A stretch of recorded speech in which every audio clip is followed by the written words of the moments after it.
My baby dragons haven't eaten in 6 days. Widow Dragon Lady offers alliance to a man.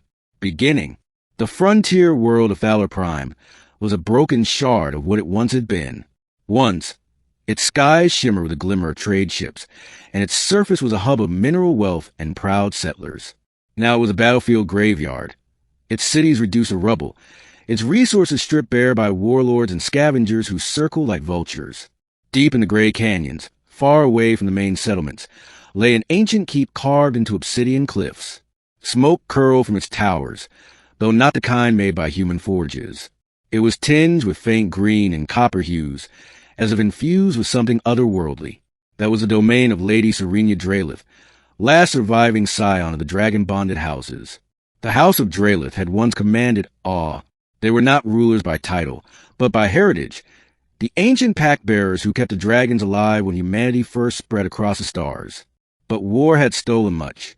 Serenia's husband had fallen in the siege of Merhall Fortress 3 years prior, and with him much of her house's strength. Now she lived in seclusion, raising the last 2 hatchlings of her lineage, small, iridescent-scale creatures with wings too fragile for flight. They were young, still dependent on her, and they were starving. 6 days, she whispered as she stroked the trembling neck of one hatchling. Its once bright scales were dull. Its tongue flicked weakly, seeking food that wasn't there. 6 days since you last fed. Her voice cracked, breaking past her noble bearing. Her supplies of drake meat and mineral serum were gone.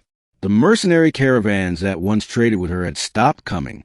The new warlord spreading across Thaler Prime declared dragons dangerous, too costly to support. And so her isolation grew, until one morning, standing at the balcony of her keep, she saw a figure moving across the barren valley floor below. He was no warlord, no armored knight.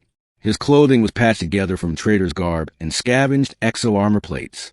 Across his back was slung a long weapon that glowed faintly along the barrel's ridges, a plasma rifle, old and well cared for. A wanderer. When Serenia called down, her voice carrying with unnatural resonance born from her bond with the dragons, the man stopped and looked up at her. For a long moment, neither spoke. Finally, Serenia broke the silence with words she had never imagined herself saying. "Stranger," she called, her voice echoing against the cliffs. "I am Serenia of House Drelith. My baby dragons haven't eaten in 6 days. If you would bring food for them, I will offer you an alliance." The man squinted up at her, wary. "An alliance?" "Yes," she said. "Shelter my keep. Protection from the war bands. The strength of dragonkind. If I can keep them alive. Will you enter?" Middle. His name was Kalen Vare, a drifter and former soldier. He had once served in the Planetary Defense Corps before its collapse. Now he wandered, trading his skills for survival, moving from one ruined outpost to another. Kalen hesitated at her gates, but desperation guided him as much as hers. He had been living on ration paste and foraged fungus for weeks. A fortress, even one belonging to a dragon lady, meant shelter, food, and perhaps purpose. Inside, the keep was dim, lit with lanterns filled with phosphorescent dragon oil. Serenia led him to a chamber where the hatchlings lay curled on warm stone. Their small, jewel-bright eyes followed him weakly, their sides heaving with shallow breaths. "They need mineral marrow," Serenia explained. "Crystallized bone from drakes, or infused serum harvested from the great WRMS of the deep caverns. Without it, they cannot metabolize their growth. Ordinary meat will not do." Kalen frowned. "And where do you expect me to get that? Every drake in these parts has been hunted or driven into the storm-scar canyons. That's warlord territory now." Serenia's gaze hardened. "That is why I offer an alliance. You know the waste better than I do. You are a soldier, yes?" He didn't answer. His silence was enough. That night, Kalen stayed in the keep. The walls hummed faintly with runes, protective wards carved centuries ago when dragon bonding was common. He sat by the fire, and Serenia joined him, her presence as commanding as it was weary. "You are a widower, aren't you?" she asked softly. Kalen stiffened. "What makes you say that?" "I know the look," Serenia said, staring into the flames. "You carry grief like armor. I lost my husband 3 winters ago. War took him, and now war may take my children." She gestured toward the hatchlings. For the first time, Kaelin saw beyond her sharp features and proud bearing. She was a woman cornered by loss, clinging to what fragments remained. And he, though hardened, understood. The next morning, they left together. The canyons were jagged mazes of stone and ash, filled with mutated fauna and scavenger patrols. Serenia rode a drake beast too old to fight, but sturdy enough to carry supplies. Kaelin scouted ahead, rifle in hand. On the second day, they found signs of drakes, scorch marks on the rocks, the husk of a half-burned crawler. The marrow they sought would lie deeper in the territory. But they weren't alone. At dusk, they stumbled upon a warlord encampment. A dozen men in scavenged armor, their banners painted with red claws. They had captured a juvenile drake, chaining it to a spike while they cut pieces from his body for marrow extraction. Serenia's face went pale with fury. They butchered alive. Kaelin put a hand on her arm. If we fight them all, we'll die. They will feed my children with cruelty, she hissed. I will not allow it. Kaelin thought quickly. Numbers weren't on their side, but stealth was.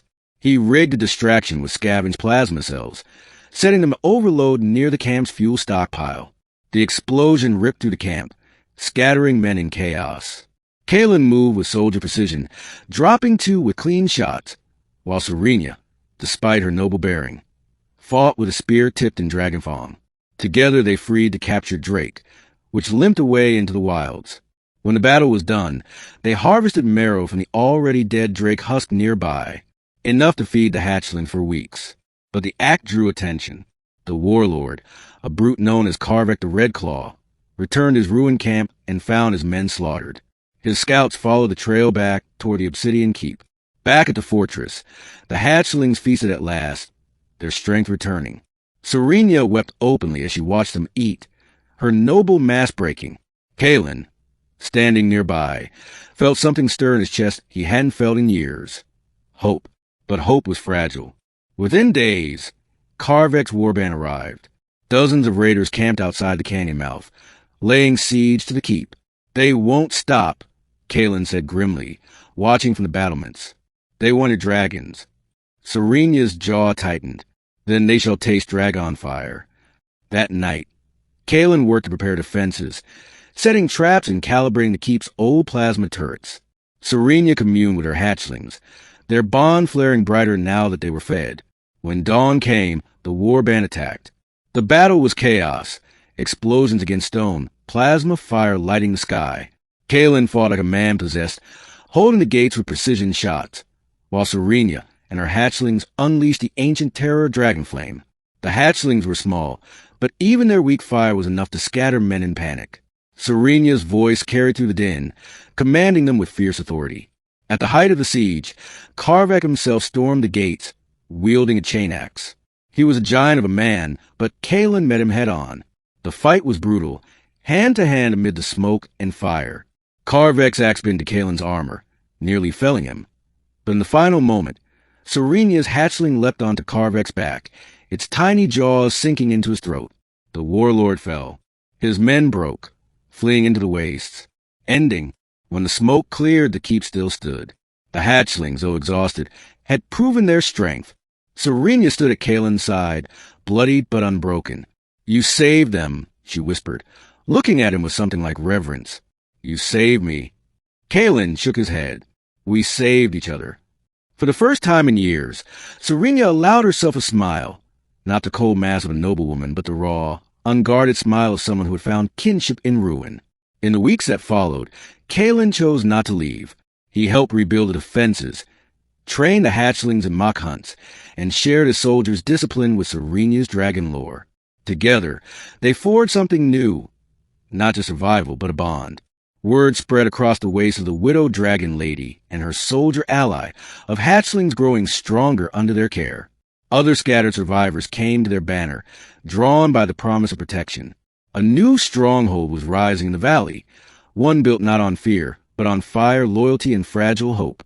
One night, as the hatchling slept curled against a warm stone, Serenia turned to Kaelin. My house was nearly ended, she said softly, but perhaps with you it has begun again. Kaelin met her gaze, and for the first time in years, he allowed himself to believe in something beyond survival. The Alliance, born of desperation, had become something greater. And so, amid the broken world of Thaler Prime, the last dragon lady and the wanderer stood side by side, their hatchlings at their feet, facing whatever future awaited, with fire and courage enough to shape it.